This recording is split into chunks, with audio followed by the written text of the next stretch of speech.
తెనుగోళ్ళు ఇచ్చిన శిల్పక పండ్లు తేనె మామిడి పండ్లు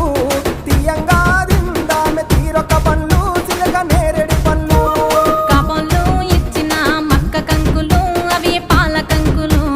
కాల్చుకొని తిందాము కందికాయలు పచ్చి పల్లికాయలు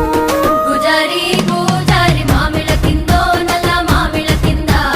కుసుమరోళ్ళేసిన కుందన బొమ్మ అది కుందన బొమ్మ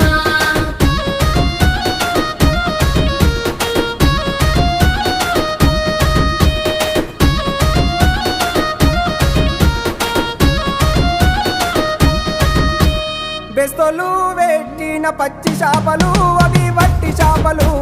కమ్మంగా